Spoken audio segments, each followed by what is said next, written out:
All right, here I go. Early morning with the light on. Yes, baby. Doing the Sci-Fi Express lane. I had a couple of things I want to express myself about. If I run out of time, I'll do them both. If not, I'm going to do the other one maybe on my way home from work where the light is brighter. But first thing I'm going to express myself on is conversation that came up yesterday, and all these videos are like reactionary. Rarely am I proactive, right? But yesterday a conversation came up about expanding or focusing on historical fiction, right? I think The Woman King is a big push, a proponent of that, and people want to write about our history, and they're very interested in history. I mean, one of the beautiful things about writing is, people get to say, "Oh, did you know this? Did you know that?" About history, and that's a beautiful thing, and then they want to live in the world, they want to live in the footsteps. I am happy for any expansion. True indeed, I would love to see the sequel to The Woman King. I'm waiting for them. I want to see a sequel and I want to see a prequel. I think a prequel is probably even more necessary than the sequel because it'll show what the Arabs and the Berbers did that gave the context of that the Dahomey were created in. A lot of things, I think, it was good to clear up how the Dahomey and other tribes in Africa were swindled into helping the white Europeans that enslaved us. And I think it was important for us to clarify it. But I think it's also important for us as a people to understand how it manifested itself, right? How did it happen? How did we get there? And I think the prequel, because you understand, The Woman King started in was a story that took place in 1825, right? 1824, somewhere around there. 1824, are you kidding me? That's 320 or 50 years after Christopher Columbus, right? The slave trade started in 1615, somewhere around there. So it was, 200 years after the slave trade started. But look, the Arabs were in the land oppressing the people during the Arab slave trade, or whatever the heck you want to call it, the Arab oppression, for since the fall of Egypt. They was out there in the region since probably 500 Common Era, right? So they were there 1,300 years before The Woman King. So it's important for people to understand that the guy who in the video, the memory flashback, raped Viola Davis's character was an Arabinized, conquered African. Not Arabinized, Islamatized African, right? Because Islam is not an African it's not an African indigenous language. It was revealed in Saudi Arabia, in Mecca, and I think another city, right? I didn't get my history correct. But it was revealed in 600 Common Era. So that's, the Arabs had already been, the Berbers had already been, in West Africa, right? You also may want to throw in, what the Northern Africans was doing to Europeans, at the time. Before they, came down, the Europeans and enslaved the Africans, they was enslaved a little bit themselves by some of the Moors, and not more really Moors, but the Berbers, and that whole Sinbad era around the time of the fall of, there's a lot going on in the region, around the fall of Rome, the Persians, so it's a whole lot going on, right? Anyway, I think that's important, right? I love all of that. I'm down. I have my own sequel story of The Woman King, which is dealing with the war that Africans waged on the sea, right? I'm down for that. Black pirates and liberating them. I have a story called The Adventures of the Black Star that fully takes place as a war in the Caribbean, South America, and America, because I don't think our revolutions get enough light. All we know is really Nat Turner, and Nat Turner was, small potatoes compared to many of our other rebellions. We took over islands, ran it for years, where they couldn't do any enslavement, right?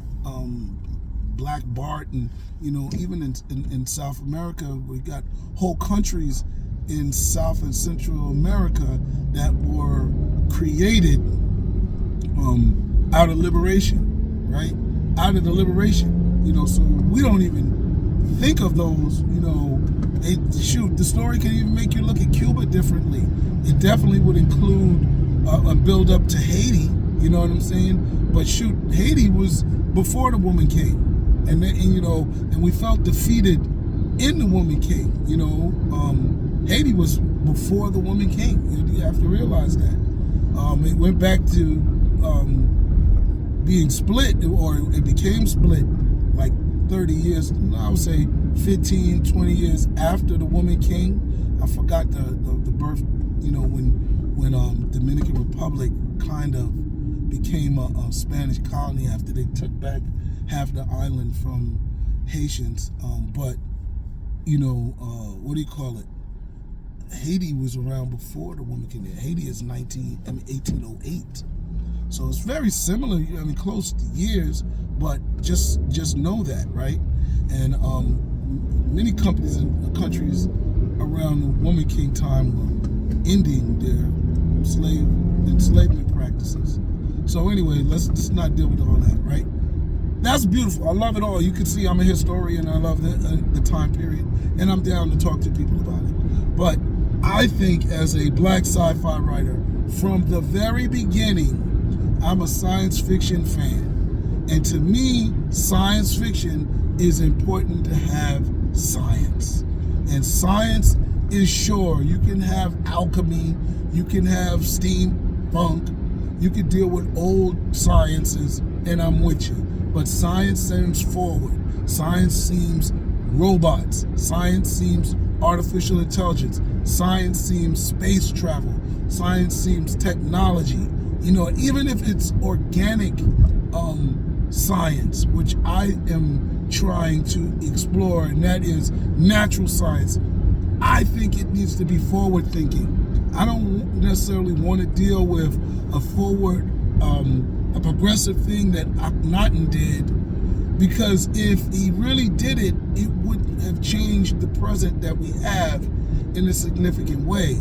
So to me, what I want science fiction to do is not only to answer the what if, or if this continued, but to use it in a way to motivate us to change the present.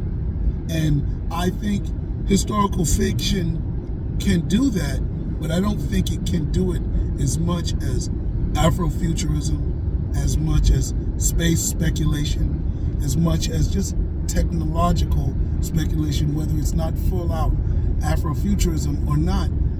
And then it can involve, historical elements, right? Because things don't always start from fresh. Many times they stem from ideas and concepts that were going on from before. So that's my case, right? I also feel that as a community, when I stepped into black sci-fi, one of the things that I didn't like was a lot of slavery dominated stories. And here we go again. We are stepping into that arena where we may deal with slavery again, and I don't like it. If we're going to deal with it, we need to deal with it like the Legend of Nigger Charlie, we need to deal with it in some type of revolutionary, progressive way. Shoot, even more progressive than Buck and the Preacher. You understand? I want to go back in time with a bag of machine guns and spray down all of Mississippi, Alabama, and Georgia, and South Carolina. I just wanted to just come through.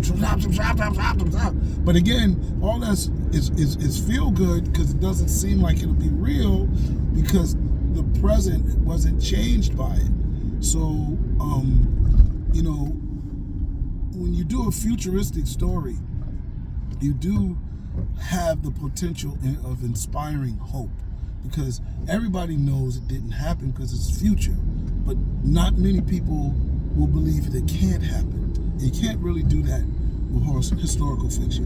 And then we're going to get into the elephant in the room, which I always had another problem with. It wasn't slavery being in stories, which, you know, we go back in time. I'm pretty sure people don't know more than the about African history. They just know about enslavement. But then if they go back before slavery, right, now we're dealing with African Americans telling African history, which is a beautiful thing because I'm an African American. But I think a lot of the problem is they want to keep up with the Game of Thrones. They want to keep up with the European stories of war and conquering, Barbary, and all that other stuff. And we don't have those stories. We lived like indigenous Americans and South Americans, the Incans, the Mayans, the Aztecs, the Cherokee, the Cree.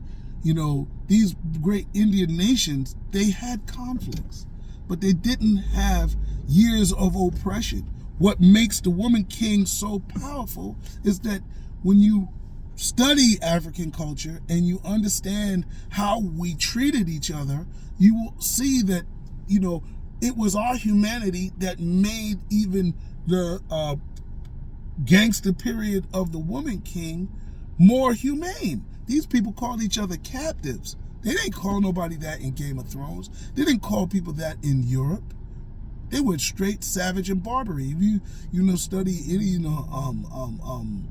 the Anglo-Saxons, they weren't like the Aztecs, the Cherokee, and the Ibu, and the Twa and the Kush.